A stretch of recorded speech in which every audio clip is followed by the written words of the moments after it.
Quand je regarde les retombées économiques qui sont annoncées, ça donne le vertige, 120 à 250 000 créations d'emplois d'ici 2034, 15 à 20 millions de touristes, 3 000 logements neufs construits, un peu plus même. Quelles sont donc les opportunités à saisir dans la foulée de ces JO 2024 ? On a cet espoir d'avoir, grâce au Grand Paris bien sûr, mais avec la perspective des JO 2024, un vrai booster économique pour la région ? Alors, d'abord bonsoir à tous. Oui, pas forcément d'ailleurs seulement en misant sur les Jeux Olympiques, mais simplement parce que les Jeux Olympiques de 2024 coïncident avec deux grandes opérations. Il y a tout d'abord les opérations qui vont être conduites par la Solideo, c'est-à-dire la société qui va être en charge de livrer l'ensemble des infrastructures olympiques, qui va représenter grosso modo en termes d'investissement un budget de 3,5 milliards d'euros, à peu près la moitié financée par les collectivités, par l'État. 500 millions par l'État, 1 milliard pour les collectivités. C'est l'inverse d'ailleurs, 1 milliard par l'État, heureusement pour nous, et 500 millions pour les collectivités. Donc il y a déjà une manne naturelle qui, effectivement, injectée dans le marché, va créer de la valeur. Et puis, il y a le deuxième volet qui est consécutif et qui n'était pas forcément lié aux Jeux Olympiques, mais qui va être là, qui est bien sûr le projet du métro du Grand Paris, avec ses 4 lignes, 2 sécurisées, 2 dont on espère qu'elles vont être très rapidement sécurisées. Vous connaissez par cœur les chiffres, 200 km de voies, 68 stations, bref. Et puis un investissement alors qui oscille en fonction, si vous voulez, de ceux qui les émettent et un peu de la météo et du sens du vent. Donc pour l'instant, il semblerait qu'on en serait vers 32 milliards pour un budget initial de l'ordre de 25-27. Mais pour tout vous dire, et sur cet élément-là, moi ça me fait pas peur. C'est assez normal que lorsqu'on lance un projet d'une telle envergure, il y ait bien sûr un effet classique, l'inflation-prix, parce qu'on capte tellement de sociétés, tellement de contrats sur un seul territoire qu'il y a la variable prix qui fait son œuvre. Et puis, il y a toujours des surprises lorsqu'on commence à creuser. Et je parle sous le contrôle du président Chanu. Et ça, on va en parler avec lui, effectivement. Et donc, en l'occurrence, il y a une variation. La seule chose que je peux vous dire, c'est que mon sentiment est que la pression est tellement forte que l'essentiel sera livré pour les Jeux Olympiques. Ça sera la vitrine de la France. On a un enjeu qui est massif à l'échelle du monde. C'est pour nous le moyen de montrer que la France est redevenue dans le pays des pelotons de tête. Vous savez, on est 5e, 6e puissance mondiale. Mais il y a deux façons de voir ce classement. Soit on le voit de façon statique, soit de façon dynamique. Moi, j'estime aujourd'hui que depuis 10 ans, on le regarde de façon statique. C'est-à-dire qu'on contemple notre position, mais au fond, rien n'est fait pour faire en sorte que cette position soit maintenue, voire qu'elle progresse. Cette situation-là, peut-être, va prendre fin aujourd'hui. Et peut-être qu'on va rentrer dans une position de puissance mondiale dynamique, c'est-à-dire que non seulement on va consolider les acquis, mais en plus on va se projeter pour faire en sorte d'atteindre le plus haut niveau auquel la France pourrait prétendre. Et je pense qu'on peut facilement être 3e, 4e puissance mondiale, jouer un rôle majeur au cœur de l'Europe, être l'animateur de l'Europe. Là aussi, il y a énormément de personnes qui sont très défaitistes sur l'avenir de l'Europe. Je ne fais pas partie de ces personnes. Je pense que c'était d'abord une question de volonté, une question d'énergie. Il suffit que 3-4 chefs d'État puissants se mettent d'accord pour relancer le fait européen. Et je pense qu'avec les Jeux Olympiques, avec le métro du Grand Paris, la France a un rôle absolument majeur, déterminant à jouer dans les prochaines années. On va détailler, Jérôme Chartier, gardez votre micro, les différents secteurs qui peuvent bénéficier évidemment de cette portée des Jeux Olympiques. Simplement, puisqu'on a des acteurs économiques dans la salle essentiellement, on sait déjà qui va profiter de cette manne, de ces opportunités, des start-up, des petites, des moyennes entreprises, des grosses entreprises, qui sont les a priori gagnants économiques de ce qui se prépare. Je me demande si ce n'est pas le secteur immobilier. Ça va faire plaisir. C'est très politique. Hein. Non, mais parce qu'en vérité, il faut considérer ce qui va se passer avec le métro du Grand Paris, c'est-à-dire les 68 nouvelles stations. Au fond, ce sont des endroits, pour la plupart d'entre eux, qui n'ont pas été repérés sur les cartes et qui, pour aucun d'entre eux, ne constituent aujourd'hui ce qu'on appelle des points de centralité. Simplement parce que les transports ne sont pas passés par là, parce que bien souvent ces endroits sont ravitaillés par les corbeaux. Bref, il n'y a pas des grands projets et au fond, l'immobilier est aujourd'hui défait, déconstruit pour une partie. Bref, il y a une vraie histoire à imaginer sur la façon dont la centralité de Paris et de sa proche couronne va être modifiée avec ces 68 stations. Et en plus, la plupart d'entre elles vont être des stations reliées, c'est-à-dire avec des éléments de multimodalité. C'est la raison pour laquelle je pense que le vrai pari de ces Jeux Olympiques, c'est un pari immobilier, à la fois bureau et habitat, pour prendre en compte ces nouvelles stations, ces nouveaux points de centralité. Et je pense qu'aujourd'hui, il y a des très belles affaires à faire. Votre présidente, Valérie Pécresse, a promis que 100% des spectateurs des compétitions disposeraient d'une solution de transport en commun pour les Jeux Olympiques de 2024. Vous disiez tout à l'heure, on sera prêt. La Cour des comptes n'est pas tout à fait aussi optimiste que vous. On sera prêt véritablement et on aura une offre de service public véritablement ? Oui. Ah bah oui, c'est une réponse concise. Bah oui, enfin, comment est-ce que vous pouvez imaginer qu'aucun politique ne soit pas au rendez-vous des Jeux Olympiques ? Oui. Personne. Personne ne le saura pas. Donc oui, c'est vrai, on met les bouchées doubles. On a conçu, c'était dans le projet de Valérie, et en l'occurrence, très modestement, j'en ai été à l'origine, on a conçu un modèle de financement pour les rames qui, vous allez voir, c'est extrêmement simple, qui a fait qu'on a lancé plus de 800 rames en programmation, simplement parce que nos prédécesseurs, c'était une option, avaient pris la décision de veiller à l'amortissement des rames sur un mandat. Nous, on a pensé que ce n'était pas idiot de veiller à l'amortissement des rames sur la durée de vie d'une rame.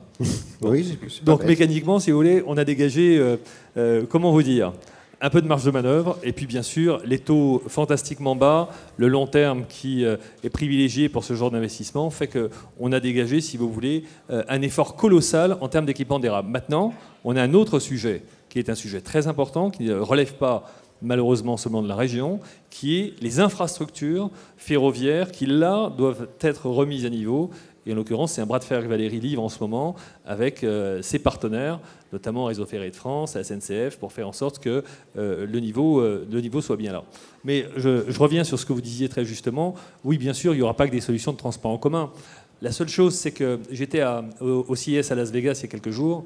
Les progrès qui sont faits aujourd'hui en termes de véhicules autonomes, la façon dont ces véhicules autonomes vont pouvoir transporter 4 ou 6 personnes, avec énormément de projets français qui sont livrés, des projets de start-up qui sont très largement financés, de projets de grandes sociétés, je pense à Valeo, vont révolutionner la façon de se transporter. Regardez ce qu'est en train de faire aujourd'hui Dubaï avec son drone taxi. On va voir comment ça fonctionne. Mais si ça fonctionne aussi bien qu'on le pense, et avec la façon dont Dubaï, j'y étais il y a 3 mois et demi, a mis en place l'infrastructure pour faire en sorte que ça fonctionne, que ça marche, eh bien à mon avis, on en aura à Paris. Donc on a là, en termes de révolution du mode de transport, des choses qui nous attendent et qui vont être des véritables surprises. Vous êtes un élu du Val d'Oise. Et effectivement, aujourd'hui, on sait que peut-être dans les arbitrages qui vont être rendus, pour tenir les délais, le Val d'Oise risque d'être le parent pauvre de cet aménagement, de ce Grand Paris et des JO. Et peut-être celui qui n'en bénéficiera pas. Ça, c'est la première question. La deuxième qui découle de ce que vient de dire Jacques Chanu, c'est à quel prix ? C'est-à-dire qu'aujourd'hui, est-ce que les habitants du 93 qui vont voir leur département se transformer et s'enrichir quelque part de la part de ces JO, est-ce qu'on ne va pas vider le 93 de ses habitants aujourd'hui ? Parce qu'ils n'auront plus les moyens de se loger. Merci. Écoutez, on est vraiment au cœur du problème et le président Jacques Chanu a mis le doigt sur, à mon avis, ce qui est l'essentiel.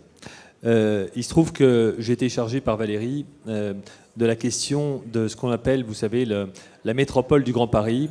C'est une décision qui devrait intervenir vers mi-février. C'est la décision du président de la République de savoir quel sera le périmètre de cette métropole.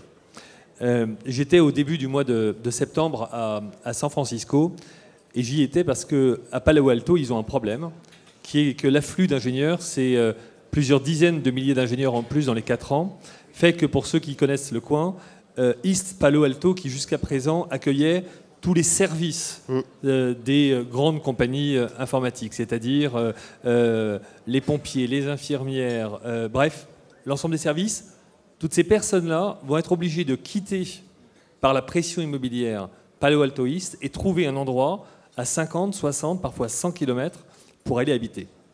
Et on pense, et ils ont raison, que ça va déstabiliser l'incroyable phénomène d'écosystème que représente la Silicon Valley.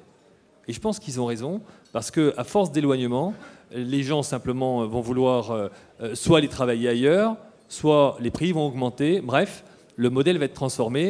Et ils sont en train de trouver des solutions extrêmement imaginatifs pour faire en sorte de garder les équipes de service, les populations de service, sur le territoire de la Silicon Valley. Eh bien, nous, c'est exactement pareil. Quelle est l'ambition qu'on se fixe pour la région Île-de-France? Soit on se dit que la région Île-de-France, la métropole de Paris, ça sera la première métropole du monde à l'horizon 2050.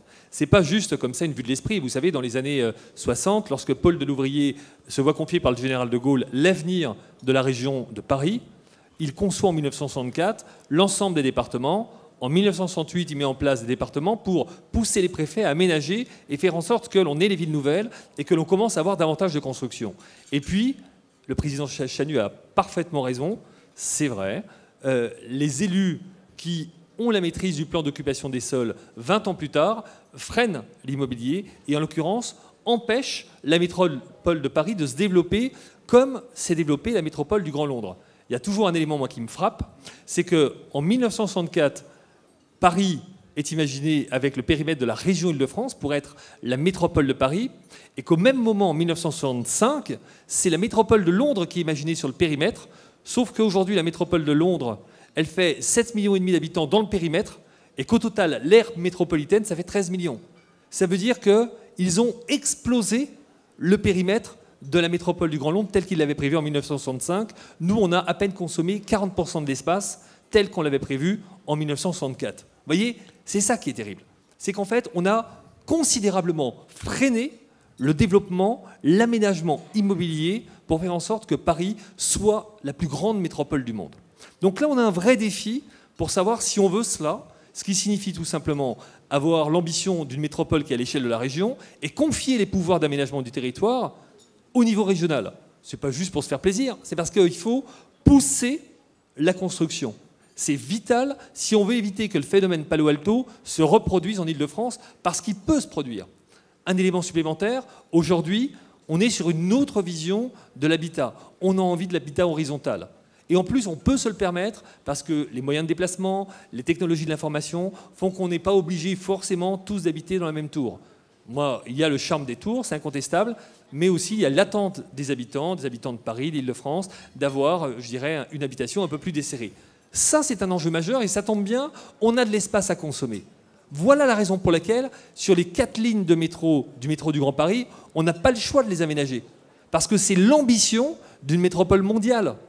Alors, ce qui était dit tout à l'heure par Jean-Claude sur la Chine, c'est vrai. C'est-à-dire qu'en Chine, c'est radical. Ils prennent une décision et tout le monde exécute. Bon, je ne suis pas certain que ça soit un régime totalement démocratique, mais en tout cas, c'est un régime très efficace. Il y a quand même une vraie question qui va se poser sur ce plan-là, chers amis. En revenant d'Alger hier, je me rendais compte que le Wadi d'Alger est un type qui a tous les pouvoirs. Ça veut dire que c'est quelqu'un qui concentre en une seule main l'immobilier, l'aménagement, l'assainissement, tout. Et du coup, il a les moyens d'aller vite. Nous, notre organisation territoriale a créé énormément de freins. Donc vous voyez, tout cela, c'est une question d'ambition. J'ai cru comprendre qu'on avait un président de la République très ambitieux. Donc s'il est très ambitieux, il n'a pas d'autre solution que de pousser les feux pour faire en sorte que la métropole de Paris, ça soit une métropole pouvoir extrêmement renforcée, qui tienne tous les pouvoirs d'aménagement du territoire pour accélérer la réponse immobilière à l'attente extrêmement forte des habitants qui vont venir habiter à Paris. Parce que vivre dans une métropole, ça les intéresse. Et vivre dans une métropole mondiale dont Paris est la figure de proue, ça les intéresse encore plus. Merci pour cette table ronde. Merci.